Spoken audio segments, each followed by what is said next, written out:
사랑하는 성도님들, 오늘 또 이렇게 주님의 날 되어서 주님께 예배하고 찬양하며 기도하고 나아가는 것이 하나님께 기쁨이 되고 복이 되는 줄 믿습니다. 오늘 이 시간 우리를 향한 하나님께서 예비해 놓으신 놀라운 축복과 복이 오늘 이 자리 가운데 가득 넘치길 소망합니다. 이번 저희 청소년부 캠프는 우리 모든 성도님들께서 기도해 주시고 관심 가져주시고 또 많이 도와주셔서 정말로 놀라운 영적 체험들, 영적 경험들, 영적 성장이 있었던 시간들이었습니다. 갔다 오고 나니까요, 우리 아이들의 고백이 달라졌습니다. 어떤 친구는요, 울면서 이렇게 얘기하더라고요. 목사님, 저 하나님께 제 인생 바치기로 결단했습니다. 제가 그래서 왜? 고백이 바뀌었잖아요. 지금까지 날 위해서 살았던 인생인데. 그래서 제가 그래, 제가 너무 기뻤습니다. 근데 이제 속으로 목사가 되려나 아니면 하나님께 어떻게 헌신하겠다는 거 구체적으로 얘기 안 해요. 뭐 하겠다고. 근데 그 고백이 너무 귀하지 않습니까? 또 어떤 친구 이렇게 말하더라고요. 목사님, 제가 청소년 시기 때 세례를 받고 나서 자신의 삶이 너무너무 힘들었대요. 세례 받을 때에도 교육을 통해서 정말 세상 등지고 십자가를 바라보고 나아가야 된다 해가지고 막 가고 있는데 그때부터 친구들하고의 관계가 깨지기 시작하더라는 겁니다. 어떤 건지 아시겠죠? 그 친구들도 세상적인 친구들이지 않습니까? 신앙이 있는 애들이 아닌 거예요. 근데 깨지기 시작하는데 그런 말을 하는 거예요. 자기가 굳이 세상에게 발맞춰서 그 친구들의 비율을 맞추면서 내가 해야 될 어떤 복음적인 말이라든지 그런 것들을 안 해가면서 맞추는 건 아니다 싶었대요. 그래서 울면서 얘기하는 거예요. 왜냐하면 그 친구 입장에서는 그 관계가 너무너무 소중하니까. 그러면서 그래도 제가 주님의 길을 위해서, 주님을 위해서 그 모든 것들을 분별하며 나아가기로 작정했다 라고 얘기를 하더라고요. 너무 귀한 고백이지 않습니까? 제가 그랬어요. 너는 대장이다. 너는 리더다. 리더는 넓어야 돼. 수많은 사람들이 너에게 돌을 던질 수 있어. 하지만 넓기 때문에, 바다와 같기 때문에 잠깐 물이 튀어올 수 있지만 곧 이어 잠잠해질 거야. 너에게 오는 수많은 사람들이 올 거다. 너의 외형도 이쁘니까 수많은 사람들이 너하고 친구가 되고 싶어서 올 거야. 하지만 그 모든 사람들을 사랑하되 다 받아주지 마라. 리더이기 때문에 분별해라 라고 제가 얘기했어요. 그러니까 내가 감사합니다 하고 또 막 힘을 얻더라고요. 또 어떤 한 친구는 이러한 고백을 했어요. 목사님, 제가 청소년부 하면서 사실 뭐 이렇게 새롭게 올라온 친구들하고 뭐 1년 동안 말을 안 했대요. 그런데 이번에 수련회 하면서 그 친구들과 1학년 친구들하고 어린 친구들하고 대화할 기회가 생겼고 대화를 하는데 대화가 너무 잘 됐다라는 거예요.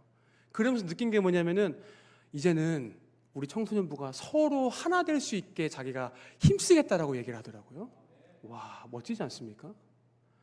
지금까지 들어보지 못한 고백들이에요. 지금까지 제가 사역을 하면서 들어보지 못한 고백들을 가르쳐서가 아니라 본인들이 스스로 느껴서 그렇게 고백을 막 하고 있는 겁니다.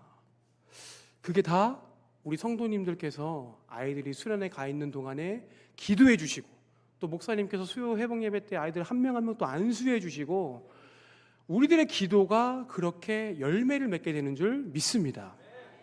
근데 저는 항상 얘기하거든요. 농부는 씨를 뿌립니다. 씨를 뿌리고요. 씨를 뿌리자마자 왜 싹이 안 나? 왜 열매를 못 맺는 거야? 이런 농부는 절대 없습니다. 농부는 기다립니다. 맞지 않습니까? 청소년 시기 때 그 아이들을 통해서 열매를 보려고 한다면 그거는 조금 욕심일 수도 있을 것 같아요. 농부 입장에서. 맞지 않습니까? 그래서 선생님들께도 말하지만 우리 열매 보려고 하지 맙시다. 지금 아이들이 이렇게 고백하는 것 자체가 열매가 되면 얼마나 좋겠습니까? 근데 이것 자체가 벌써 우리가 청소년 시기 때 볼 수 있는 최상치를 우리가 본 거다. 입술로 그렇게 고백하는 것 자체가 선생님들 입장에서는 최상치를 지금 본 겁니다라고 제가 얘기를 했어요. 그래서 우리 청소년부 친구들이 그리고 우리 다음 세대 친구들이 조금 부족하다 할지라도 이들이 지금 이제 열매를 맺는 그 과정 가운데 있구나. 지금 이제 싹이 나고 잎이 나고 또 줄기가 생기고 이제 꽃이 피고 꽃이 지면 열매가 나오잖아요, 그렇죠? 그런 것처럼 지금 우리 아이들이 그렇게 자라고 있구나라고 생각해 주시고 끝까지 기도해 주시면, 우리 다음 세대를 위해서 끝까지 기도해 주시면 너무너무 감사드리겠습니다. 그래서 이번 수련회 때 사실 저희가 정말 우리 중학교 1학년 친구들은 그러더라고요. 목사님, 레크리에이션은 없나요? 레크리에이션 분명히 했습니다. 분명히 했는데 아이들이 못 느낀 것 같아요. 자, 뭐 27송이 일어서 앉아, 여기서부터 저기까지 파도 타기 막 이렇게 뭔가 극기 훈련하는 것처럼 막 하다 보니까, 근데 그 시간은 정말 짧았고요. 계속 기도하고 말씀하고 찬양하는 프로그램이었었습니다. 잠은 언제 잤냐? 제가 이제 목이 다 갔잖아요. 뭐 기도한 것도 있지만 사실 회복하기 위해서는 잠이 필요합니다. 잠을 거의 못 잤어요, 사실. 잠을 거의 못 자고 계속 2박 3일, 사실 마지막 토요일 날 저희 끝나는 날인데, 토요일 날 마지막 그 순간까지도 뭐 십자가 기도회, 발 기도회, 막 계속 기도하면서 끝까지 눈물을 쏟게 만들더라고요. 끝까지. 그러면서 우리 마지막에 또 우리 선생님들 다 울면서 기도하시고, 그 중에 한 친구는 발기도를 하는데 그러한 고백을 하더라고요. 자기가 태어나서 아빠의 발을 처음 봤대요. 근데 아빠의 발이 그렇게 상처가 많은 걸 자기가 처음 알았다는 거예요. 그러면서 거기서 오열을 하면서 아빠 끌어안고 아빠도 울고 그런 시간이 있었습니다. 마지막 시간, 그게 마지막 시간이었었습니다. 마지막 시간. 잠시 풀어질 수 있는 시간이지만 그 마지막 시간까지 그 긴장을 놓지 않고 끝까지 달려가는 그 모습을 보면서 정말 복되다라는 생각을 했어요. 그래서 결국 잠을 못 잤다. 잠을 못 잤어요. 잠자는 것보다 은혜 받는 게 더 중요했습니다. 잠자는 것보다 함께 찬양하고 기도하고 예배하는 시간이 더 중요했습니다. 1년에 딱 한 번 있는 시간, 2박 3일 동안에 우리 아이들 어떻게 보면 충격 요법이지 않습니까? 충격 요법. 그걸 통해서 정말로 하나님을 경험시키고 눈물 흘리면서 기도하는 시간들, 선생님들이 아이들 끌어안고 눈물 흘리며 기도하는 시간들, 그 시간이 아이들의 뇌리 속에 분명히 남게 되거든요. 그 파편들을 통해서 끝까지 그 신앙을 이어지게 만드는 거 알기 때문에 잠을 포기했습니다. 성도님들, 근데 잠은 정말로 중요하죠. 정말로. 오늘 설교 제목은 잠든 자입니다. 잠든 자. 잠든 자. 우리 성도님들께서는 하루에 몇 시간 정도 주무시나요? 저는 이제 제 시계를 차서, 저는 항상 이걸 차고 다니거든요. 잠잘 때도 찹니다. 왜냐하면 제 수면 패턴을 좀 파악하기 위해서. 저는 3시간에서 4시간 정도 자는 것 같더라고요. 이 워치가 제 수면 패턴을 인식하는 게 한 그 정도 됩니다. 의학적으로도 이 수면은요, 우리의 모든 피로를 풀어주고 우리의 세포를 재생시켜주는 역할을 합니다. 이 잠자는 것 자체는 하나님께서 우리에게 주신 선물과도 같다라고 말할 수 있을 것 같아요. 그런데 이 수면 전문가들이 이야기하는 가장 치명적인 수면 상태가 있습니다. 그것은 뭐냐면요, 바로 상황에 맞지 않게 수면을 취하는 거예요. 우리가 운전을 하고 있습니다. 운전을 하고 있을 때 자면 됩니까? 운전하고 있을 때 자면은 졸음운전으로 바로 저 세상에 가는 거예요. 그리고 한겨울에 등산을 하고 있는데 너무너무 힘들어서 잠깐 눈 붙였어요. 그것도 안 됩니다. 한겨울에 산에서 자는 행위 자체도 죽음이 됩니다. 시험을 봅니다. 시험을 학생이 보고 있는데 시험을 봐야지 졸리다고 자요. 그러면 어떻게 됩니까? 그 시험은 그냥 망치는 거예요. 바로 상황에 맞지 않게 잠을 취하는 것, 수면을 취하는 것, 이것이 우리의 삶 가운데에 정말로 큰 문제를 가지고 옵니다. 성경에서도요, 이 영적인 잠과 졸음에 대해서 굉장히 경고하고 있습니다. 게으른 자여, 내가 어느 때까지 누워 있겠느냐? 좀 더 자자, 좀 더 졸자, 손을 모으고 좀 더 누워있자 하면 내 빈궁이 강도같이 온다라고 오늘 본문에서는 분명히 말하고 있습니다. 분명히 잤습니다. 근데 조금 더 자자, 조금 더. 졸았어요. 피곤이 풀릴 법합니다. 근데 조금만 더. 우리의 육신을 따라, 육체를 따라 생각하고 살아가는 그 사고 자체는 우리를 빈궁에 이르게, 우리를 힘들게 하는 길로 우리를 이끕니다. 또 로마서 13장 11절에 이렇게 말하고 있습니다. 또한 너희가 이 시기를 알거니와 자다 깰 때가 벌써 되었으니, 뭐라고요? 잠을 자면요, 깰 때를 알아야 됩니다. 그냥 끝까지 쭉 자는 게 아니에요. 자다가 깰 때가 있습니다.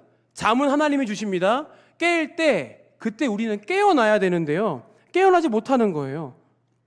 이제 우리 구원이 처음 믿을 때보다 가까웠습니다. 우리가 그 마지막 때를 향해서 달려가는데 분명히 잘 때가 있습니다. 자야 돼요. 그 마지막 때를 위해서 달려가기 위해서는 체력이 있어야 되기 때문에. 하지만 깨어날 때가 있다. 깨어날 때가 있다. 오늘 주일 하루를 통틀어 우리가 잠자는 시간 외에 제일 졸린 시간이 언제입니까? 지금입니다. 지금. 지금이에요. 지금 사실 낮잠 자야 될 시간입니다. 하지만 자다 깰 때가 예배할 때. 아멘이시죠? 졸리고 피곤해도 깨어서 주님의 음성을 들으시면서 주님께서 나에게 주시고자 하시는 메시지가 이러한 것이구나 라는 것을 깨달을 수 있기를 간절히 축원합니다. 성경이 말하고 있는 가장 위험한 잠은요, 바로 자기가 죽어가는지도 모르고 자고 있는 그 수면 상태예요. 자기가 자고 있어요. 근데 자고 있는지도 몰라요. 자긴 자는데 깨어날 때가 언제인지 몰라요. 그냥 계속 자는 겁니다. 재미있는 것은요, 이 철로 역정 스토리 가운데에 대부분의 사람들, 고통받는 크리스천이나 유혹하는 사람들이나 우리들의 크리스천에게 미혹하는 자나 위험을 가하거나 도움을 주는 자나 이 철로 역정 스토리 가운데에 모든 사람들은 깨어 있습니다. 악한 자도 깨어 있고요, 선한 자도 깨어 있습니다. 그런데 오늘 본문에서 나오는 이 잠든 자, 이 부분 안에서만 유독 자는 사람들이 등장합니다. 자는 사람들. 우리 신앙 가운데에도 분명히 깨어 있어야 됨에도 불구하고 자고 있는 신앙생활을 하고 있는 성도님들, 목회자님들이 있을 수 있어요. 그렇다면 우리가 깨어서 전진하고 달려가야 됨에도 불구하고 우리의 영적 수면 상태, 영적 나태, 영적인 교만 상태가 언제, 어떻게 일어나게 되는 걸까요? 오늘 살펴볼 장면을 도달하기 전에 먼저 크리스천이라는 사람이 오늘 장면 전에 어떠한 역사적인 일이 있었는지 우리는 경험해야 합니다. 성도님들, 크리스찬 등에는 뭐가 짊어져 있었죠? 죄의 짐이 짊어져 있었습니다. 근데요, 이 죄의 짐이 너무너무 무겁고 힘들어서 이걸 어떻게 하면은 떨쳐낼 수 있을지 고민하며 계속 그 순례의 길을 걷고 있었어요. 그런데 오늘 본문에 나오는 주인공이 오늘 장면 오기 전에 십자가 언덕이라는 곳에 갑니다. 거기서 십자가를 바라보는 순간 죄의 짐이 어떻게 됩니까? 툭 하고 풀어지는 역사를 경험하게 됩니다. 너무너무 감격적인 순간이 이루어지는 거예요. 나 아무것도 한 게 없는데. 나 아무것도 한 게 없는데 예수 그리스도의 십자가를 바라봤을 뿐인데 죄의 짐이 풀어졌네. 여러분, 구원은 은혜인 줄 믿습니다. 내 힘과 내 노력과 내 뜻으로 이룰 수 있는 것이 아무것도 없습니다. 구원은 하나님께서 주시는 전적인 은혜인 줄 믿습니다. 크리스천이요, 그러한 역사를 경험하게 된 거예요. 어떻게 보면 청소년부 친구들이 캠프에 가서 놀라운 역사를 경험한 거예요. 내가 죄인이었는데 눈물 콧물 흘리며 주님 용서해 주세요 하니까 마음 가운데에 있는 무거운 짐이 뻥 뚫리듯이 주여 외치는 순간 마음이 시원해지면서 그 모든 죄의 짐들이 뚫리는 역사를 경험한 것처럼 크리스찬도 그러한 똑같은 역사적인 순간을 경험하게 됩니다. 그뿐만이 아니었어요. 선포해 주시는 목사님들 말씀들이 어찌나 그렇게 단지요. 그래, 나는 정말 의인이야. 그래, 나 새 옷을 입었어. 그래, 다시금 시작해보자. 마지막 그 순간까지 전진하리라 라고 하며 십자가 목걸이를 하나씩 걸었습니다. 누구는 1년, 누구는 6개월, 누구는 한 달. 그거 걸고 다니면서 혹시 담배 피는 친구들 있냐? 그러면 십자가 있지. 십자가 뒤에 꼬다리 물고 기도해라. 주님 끊게 해주세요. 어떤 친구들은 그래서 십자가 뒤에 꼬다리가 막 다 너덜너덜해졌대요. 그 친구는 담배 피는 친구들이라고. 그러한 역사적인 순간. 오늘 크리스천도요, 그러한 역사적인 순간을 경험합니다. 죄의 짐이 풀어집니다. 또 천사가 나타나서 뭐라고 말합니까? 죄에 대한 너 이제 죄가 사해졌어. 선언을 해줍니다. 그리고 크리스천에게 의의 옷을 입혀줍니다. 너 이제 의인이야 라고 입혀주고요. 천국 문에서 보여줄 인쳐진 두루마기를 크리스천에게 줍니다. 이거 얼마나 역사적인 순간입니까? 모세가 하나님을 만났을 때 10계명을 받은 것과 같은, 야, 나 하나님의 사람이구나. 내가 지금 죄의 짐이 있어서 너무너무 힘들어서 죽을 사람인 줄 알았는데 구원받은 자구나. 그뿐만이 아니라 최후의 심판에서까지도 내가 이길 수 있는 그 권한을 내가 받았구나. 인친 두루마기를 받았구나. 이 기쁨과 환호를 가지고 감사합니다 룰루랄라 하고 내려오고 있었어요. 내려오자마자 만난 사람들이 누굽니까? 바로 이 세 사람들입니다. 단순씨, 나태씨, 거만씨. 뭐라고요? 단순, 나태, 거만. 그 감격스럽고 영광스러운 순간을 경험하자마자 내려오는데 만난 사람들이 단순, 나태, 거만. 지금 아마 우리 청소년부 친구들이 단순, 나태, 거만 씨를 만나서 힘들어하고 있을 수도 있어요. 분명하고 명확합니다. 위 목사님께서도 항상 말씀하셨잖아요. 은혜 받는 거 중요하다. 하지만 은혜 쏟으면 안 된다. 그게 그거거든요. 은혜가 있는 곳에는요, 사탄의 유혹과 미혹이 반드시 있어요.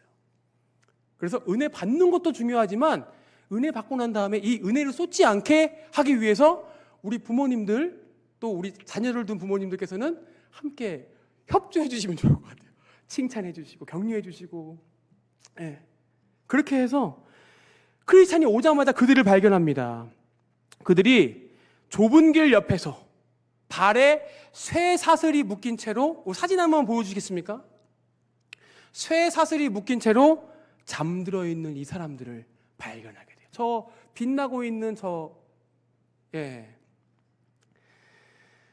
그래서 이 영적으로 이 위험을 느끼고 책 크리스찬이 다급하게 그들에게 다가가서 외칩니다.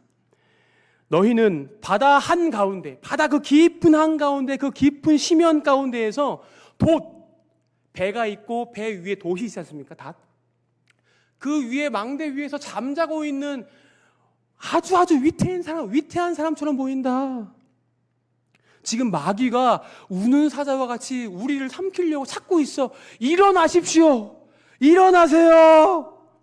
너희가 원한다면 이 사슬을 내가 풀어줄게 라고까지도 얘기합니다. 하나님의 은혜를 경험한, 하나님의 구원을 경험한 크리스천이요, 그들이 사탄이 밥이 될까봐 다급하게 그들에게 손을 내밀어요. 근데 그들이 누워서 잠자고 있다가 눈을 딱 뜹니다. 아, 뭐야? 이거 다시 자는 거예요.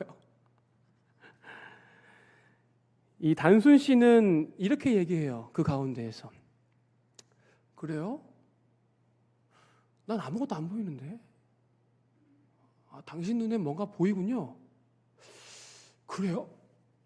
아, 잘 모르겠는데. 단순 씨는 이렇게 얘기를 해요.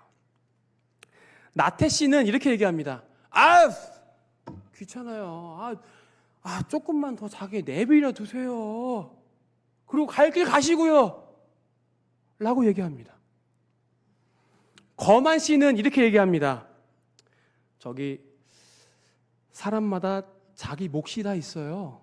그리고 사람마다 자기 삶이 다 있는 건데 거 참견하지 마시고 갈 길이나 가세요. 되게 똑똑한 척하면서 거만하게 얘기합니다. 그들은요 한마디씩 툭툭 던지고 크리스천의 은혜의 손길을 거부한 채 다시 깊은 잠에 빠지게 됩니다. 여기서 우리는 아주 중요한 질문을 하나 던지게 됩니다. 여러분, 그들은 어디서부터 온 사람들일까요? 갑자기 인형 뽑기 하는 것처럼 갑자기 거기 툭 던져진 사람들일까요? 그 사람들은 어디서부터 온 사람들일까요? 그 좁은 길 문턱에 사는 사람들일까요? 그 사람들은 불신자가 아닙니다. 그 사람들도 크리스천처럼 이 땅 가운데에서 무거운 짐을 짐지고 죄의 짐을 지고 어떻게 하면 이 죄의 짐을 풀 수 있을까 고민하며 그 순리, 우리 지도 한번 보여주세요. 제가 저번에 지도 한번 나눠드렸잖아요. 이 멸망의 도시를 지나서 전도자의 전도를 받아 때로는 절망의 늪에도 한번 빠졌다가 세속자의 유혹도 받았다가 좁은 문으로 들어가서 해석자의 집에서 지혜를 얻고 십자가의 언덕에서 십자가를 바라봄으로 말미암아 죄의 짐이 풀어졌음에도 불구하고 크리스찬처럼 똑같이 죄의 짐을 다 내려놓고 내려오고 있는 그 순간 가운데 좁은 길로 가려고 하는 그 순간 그들은 거기서 넘어져 버립니다.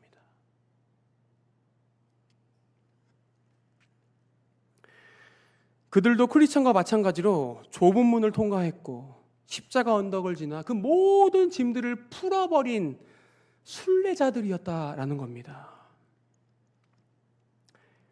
근데 정말로 비극적인 것은요, 십자가를 바라보는 것, 그것만이 순례의 길의 끝이다라고 생각했던 그들이었었어요. 질문 드리겠습니다. 예수 그리스도를 믿음으로 말미암아 구원을 받는 것, 우리 신앙생활에 있어서 정말로 중요한 것이죠.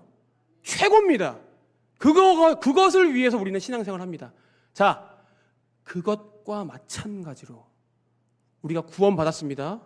그러면요, 예수님께서 예수님의 제자들에게 예수님이 죽음을 이기시고 부활하신 다음에 제자들에게 자신의 몸을 보이시면서 나타내셨습니다. 그리고 40일 동안 함께 하셨어요. 그들에게 이렇게 말했을 거예요. 그게 끝이라면, 얘들아 걱정하지 마라. 내가 모든 거 다 이겼다. 이제 너희들 가만히 있어. 이제 모든 길은 끝났어. 만약에 십자가 복음, 구원만으로 모든 신앙생활이 끝나는 거라면요, 예수님께서는 그렇게 말씀하셨을 것이고 우리가 보고 있는 성경책에는 그렇게 기록됐을 것입니다. 하지만 주님께서는 그렇게 말씀하지 않으셨죠? 내가 다시 하나님 보좌 우편에 올라갈 거야. 나와 같은 영, 성령을 너희들에게 보내겠다. 성령님이 너희와 함께 하실 것이야. 너희들에게 모든 것, 나와 함께 했었던 모든 것들을 생각나게 해주실 거야. 그러면서 땅끝까지 복음을 증거해라 라고 소명과 사명을 주십니다. 여기서 한 가지 정리할 수 있습니다.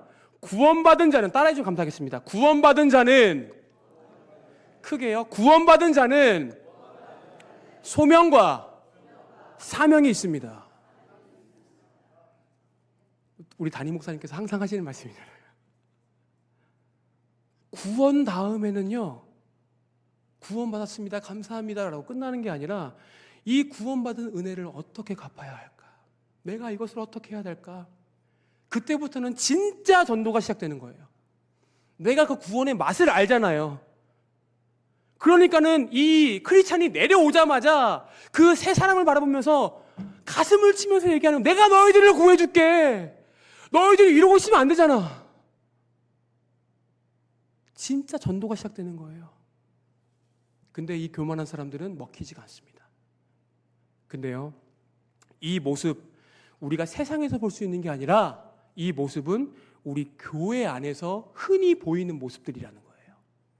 나와 함께 신앙생활하고 있는 집사님, 권사님, 안수 집사님. 구원받은 것 자체가 그냥 끝이다 라고 생각하고 있는 이 신앙인들, 구원받았으면 됐지 뭐, 그 정도까지? 아유, 그렇게까지?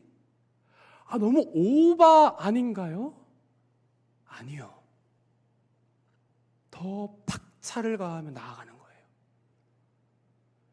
구원을 받은 자는요, 그때부터 뭐가 보입니까? 그때부터 우리가 진정으로 걸어가야 할 성화의 길, 표대가 보이기 시작하는 거예요. 표대를 향하여 그리스도 예수 안에서 구원의 상을 위하여 달려가노라. 그때부터는요, 우리 크리스찬들은 잠이 없습니다. 그때부터 우리 크리스찬들은요, 그 표대를 향해서 끝까지 걸어가는 거예요. 문제는 뭐냐면은 내가 구원을 받았다. 나에게 구원의 확신이 있습니다. 이 구원 받았다는 안도감에 빠져서 정작 걸어가야 할 성화의 길을 포기하고 그 자리에 누워버린 크리스찬들.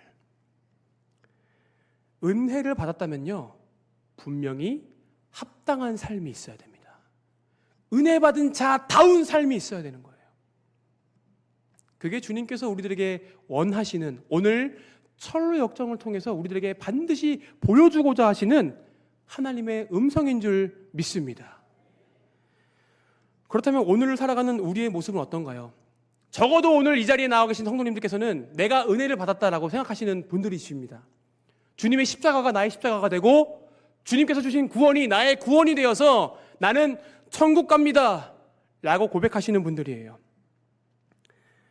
그런데 우리의 삶, 낱낱이 하나하나 뜯어보면 혹 우리의 삶 가운데에 세상과 타협하는 흔적들, 영적 정체의 흔적들이 남아있진 않나요?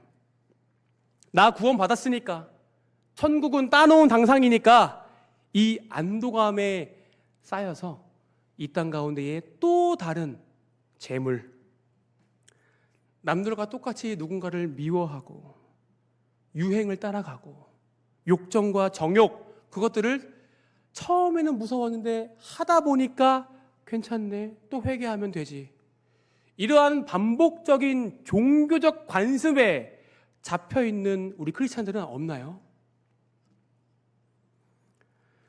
그리고 우리의 삶 가운데에 10년, 20년, 30년 동안 신앙생활을 했음에도 불구하고 내 인격과 혈기와 이기심으로 가득 차 있는, 내 입술 가운데에는 불평과 원망만 터져나오는 혹 그러한 신앙생활을 이어가고 있진 않으십니까?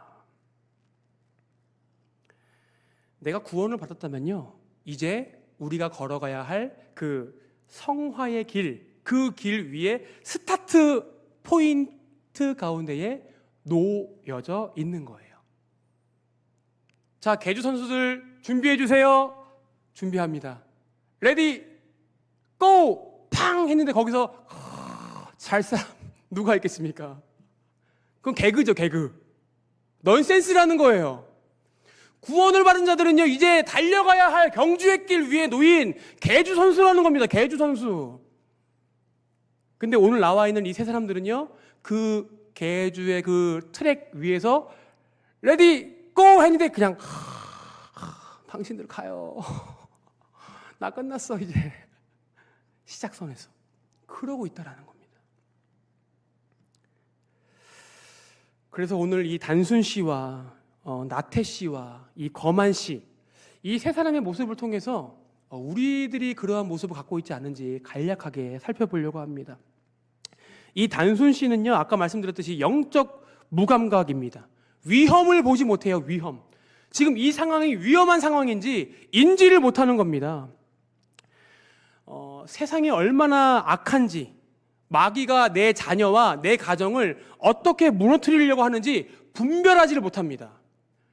여기에 우리 청소년부 학부모님들 계셔가지고 말씀드리는데, 요즘에 우리 자녀들 존중한다고 하잖아요. 그렇죠? 너희들 의견 존중해, 너희들 의견 오케이, 인정해 라고 하는데, 여러분, 신앙생활과 기도와 말씀과 예배, 특별히 예배, 여러분 예배 쪽에서는 절대로 타협하시면 안 됩니다.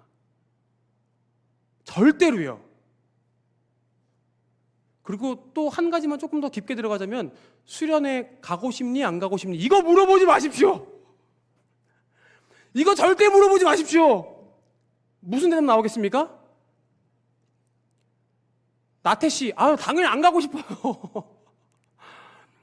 안 가고 싶어요. 이게 그들의 정해진 답입니다. 그거 물어보시면 안 돼요. 신앙은요, 우리 부모님들께서는 그 틀을 딱 정해 주셔야 됩니다. 주일날 청소년부 예배 꼭 가라. 그 사이에 힘들게 하는 친구 있어? 기도해라.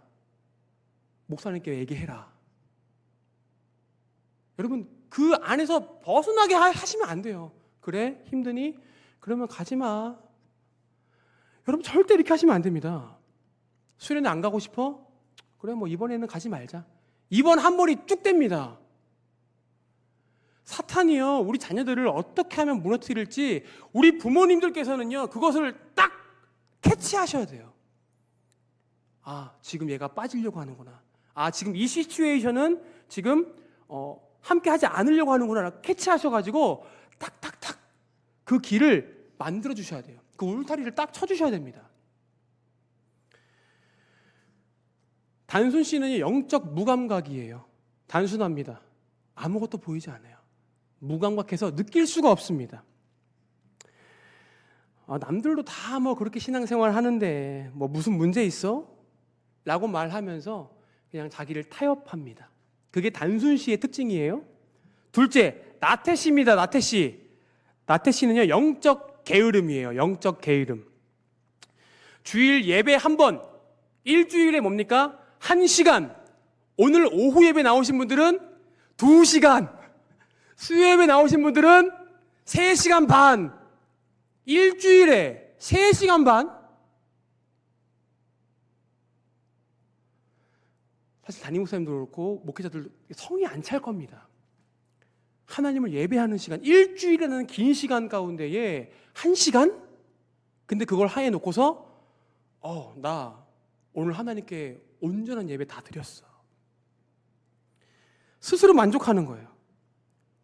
나태씨. 기도, 삶 속에서의 기도 묵상, 말씀 묵상, 순종하고자 하는 수고를 안 하려고 합니다. 캠프 기간 동안에 그 김유한 목사님이라고 이제 그분께서 말씀을 전해 주셨는데 그분이 이런 말씀하는 거예요. 따라해 주시면 감사하겠습니다. 이해되면 순종하고 이해되지 않으면 복종하자. 이해되면 뭐라고요? 순종하고 이해되지 않으면 복종하자. 이야, 기가 막히더라고요. 그래서 저희 조는 순복이어서 순복이 노래까지 만들었어요. 이해되면 순종하고 아니되면 복종하는 우리는 칠구 순종이에요. 뭐 이런 발표하는 시간이 있어요. 발표하는 시간이. 그래서 여러분 그 말이 너무 깊게 다가오더라고요. 근데 나태 씨는요 순종하고 싶어 하지 않습니다. 나태 씨는요 복종하고 싶어 하지 않습니다. 나태 씨는 자기가 잘하고 있다고 생각해요. 그냥 정작 하나하나씩 뜯어보면은 고작 그 1시간? 물론 그 많은 것들이 다 말해주는 건 아니지만 정말로 그 마음 가운데 중심 가운데에 무엇이 자리 잡고 있는지 오늘 우리는 다시 한번 돌아봐야 합니다. 그리고 또 한 가지 증상 중에 하나가 뭐냐면은 나 과거에 이러한 은혜 한번 받았었어. 요 포인트가 있습니다. 그 은혜, 그 과거형 은혜 가운데에 살아가는 사람이 나태형이에요. 영적인 훈련을 멈춰버린 상태가 나태다. 마지막 세 번째입니다. 마지막 세 번째는 거만이, 교만이입니다. 교만. 이 사람은 영적 자만입니다. 영적 자만. 나 구원받았으니까 내가 회개하면은 하나님이 용서해 주셔. 그래서 내가 한번 죄 짓는 것 자체를 조금 편안하게 내가 죄 짓는 거를 정말 수치로 여겨야 되는데 그거 수치로 여기지 않습니다. 그러니까 거룩을 상실해버린 거예요. 거룩을. 착각 속에 살아가는 거예요. 물론 우리 주님께서는 의로우신 분이고 선하신 분이시기 때문에 우리가 회개하는 것들을 족족이 용서해 줄 수 믿습니다. 믿는 거예요. 하지만 여러분, 계속해서 반복되어지는 그 죄 가운데에 하나님이 우리를 바라보시면서 뭐라고 말씀하시겠습니까? 10년, 20년, 30년 됐음에도 불구하고 계속 그 똑같은 죄예요. 이제는 우리가 그 신앙의 훈련을 통해서 그것들을 이겨나가야 되는 겁니다. 그리고 이 거만 씨는요, 목회자의 설교나 성도님들과의 어떤 영적인 교훈들을 받지 않습니다. 아까 말씀드렸듯이 지혜 있는 척하면서 다 뭐 케이스 바이 케이스입니다. 저 사람에게는 그게 맞는 거고요, 이 사람에게는 이게 맞는 거고, 저한테는 이게 맞는 거예요. 그러니까 가르치려고 하지 마세요 라고 툭 말해버려요. 거부하고 오만한 모습을 표현하는 자. 단순히, 나태, 그리고 거만이, 혹시 이 모습이 구원받은 우리의 삶 가운데에 있진 않은지. 구원받은 우리입니다. 세상 사람들 아니에요. 십자가를 경험했고 죄의 무게가 떨어지는 것을 경험했고, 그럼에도 불구하고 좁은 길 좁은 문으로 달려가야 되는데 여전히 그 죄성 가운데에서 헤어나오지 못하고 있는, 나 구원받았어 라는 말로. 혹 우리의 모습이 그러한 모습이 있진 않는지 우리가 다시 한번 돌아보는 시간이 되길 간절히 바랍니다. 자, 그렇다면은 이 세 사람 나중에 어떻게 됐을까요? 존 버년이 쓴 철로 역정에 나와 있지 않습니다. 네, 2부가 있거든요. 2부. 크리스티나가 쓴 책에 그 2부에서 나와 있는 책이 있는데, 거기에 이 세 사람이요, 비참한 최후를 맞이하게 됩니다. 그럼에도 불구하고 그들에게 구원이 주어지지 않았어요. 그게 충격적인 겁니다. 그렇게 해도 하나님이 구원해 주시겠지 뭐. 아유, 사랑의 하나님이신데. 여러분, 이미 하나님은 우리들에게 엄청난 사랑과 자비를 베푸셨습니다. 그럼에도 불구하고 그러한 방종은요, 구원을 받을 수가 없어요. 결국 그들은요, 깨어나지 못하고요, 쇠사슬에 매달려 목매어 죽게 되는 모습으로 나타나게 됩니다. 그리고 영적 나태와 무감각, 또 이 교만, 그 사람들은요, 영혼의 파멸을 이루게 돼요. 더 나아가서 그 길을 지나가는 사람들을 미혹하는 자가 됩니다. 자신들이 갖고 있는 것이 맞다고 생각하기 때문에 그 사람들을 미혹해요. 야, 그렇게까지 할 필요 없어. 아니 뭐 그렇게까지 순종해. 적당히 해. 우리도 그러한 자가 될 수 있다는 거예요.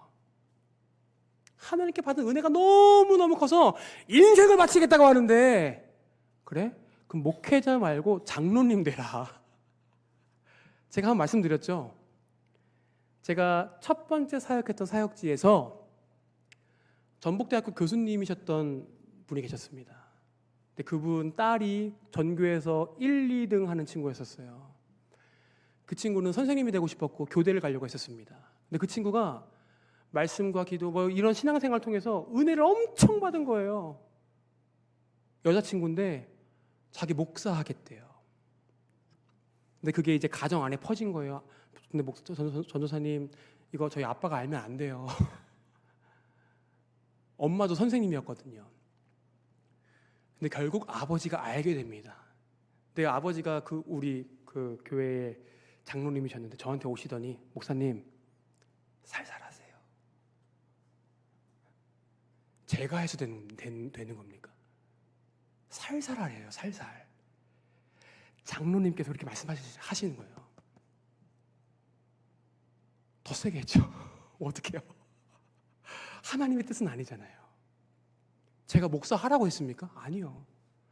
받은 은혜가 있는데요. 받은 은혜 때문에 자기가 자기 삶을 하나님께 드리겠다고 하는데요. 근데 이 경험이 또 한 번 더 있습니다. 금호동 광명에서 사역할 때 제가 우리 교회 오기 전에 한 친구가 또 성년이 하나님께 너무 큰 은혜를 받은 거예요. 그 친구가 자기도 교육자 하겠다고. 어떻게 신학교 가냐고. 근데 그게 그 교회 권사님 아들이었거든요. 권사님께서 저한테, 목사님, 우리 아들 사실 돈 벌어야 된다. 집이 조금 힘든 집이었거든요. 돈 벌어야 된다. 목회자 쪽으로 인도해 주지 마시고 장로님 쪽으로 좀 인도해달라. 진짜 있는 일이에요. 근데 결국 그 친구는 목회자 길을 안 가더라고요. 저는 물론 그쪽으로 인도 안 했죠. 여러분, 그렇게 되는 거예요. 사람들을 미혹합니다. 헌신하고 싶은데 그 사람, 야, 그렇게까지 하지 마. 자기가 알고 있는 선에서, 야, 뭐 그렇게까지 해. 뜯어 말리는 거예요. 여러분, 그거는요, 바로 우리가 오늘 나와 있는 단순 씨, 나태 씨, 거만 씨의 모습이 우리 안에도 자리 잡고 있다라는 증거 중에 하나인 것입니다. 사랑하는 성도님들, 우리가 경험한 십자가, 그 구원은요, 우리가 영원히 머무는 정거장이 아닙니다. 천국을 향해 달려가는 출발점인 줄 믿습니다. 출발점인 줄 믿습니다. 그렇기 때문에 구원을 받은 그 감격과 감사와 기쁨을 가지고 성령님이 주시는 힘과 권세를 가지고 표대를 향하여 끝없이 달려갈 수 있는, 우리의 힘으로 달려가는 거 아니잖아요. 또 주님이 우리와 함께 하시고 나와 함께 하고 있는 우리 성도님들과 손 잡고 우리가 함께 이 바람 반석 호를 타고 전진하게 되는 줄 믿습니다. 한 주간 살아가실 때 많이 뜨겁고 더울 텐데 그럼에도 불구하고 건강 유의하시고 온전히 하나님께서 주시는 새 힘과 권세를 가지고 그 모든 유혹들을 이겨내시며 승리할 수 있는 우리 모두가 될 수 있길 간절히 축원합니다. 기도하겠습니다. 주님, 감사합니다. 오늘 또 이렇게 주님께서 귀한 생명의 말씀 주시고 아버지, 이 말씀 가운데에 혹 우리에게 있는 부족한 모습은 없는지 다시 한번 돌아봤습니다. 주님께서 우리에게 주신 그 십자가의 은혜, 그 은혜는 우리가 걸어가야 할 신앙의 여정 가운데 출발점인 줄 믿습니다. 그 출발점 가운데에 올바로 된 출발할 수 있게 도와주시고 다치지 않게 인도하여 주시고 쓰러지고 넘어진다 할지라도 다시금 일어나 달릴 수 있는 새 힘과 권세와 능력을 부어 주시옵소서. 그러기 위하여 우리를 삼겹줄로 묶어주신 줄 믿습니다. 모든 자들이 다 졸며 잔다 할지라도 우리는 깨어날 때가 언제인 줄 알아 깨어나 다시금 달릴 수 있는 권세를 허락하여 주시옵소서. 그리하여서 잠자고 있는 영혼들을 함께 깨우며 그 마지막 그 순간까지 달려갈 때에 주님께서 예비해 놓으신 면류관을 받을 수 있도록 인도하여 주시옵소서. 아버지, 감사드리며 살아계신 예수님의 이름으로 기도합니다. 아멘.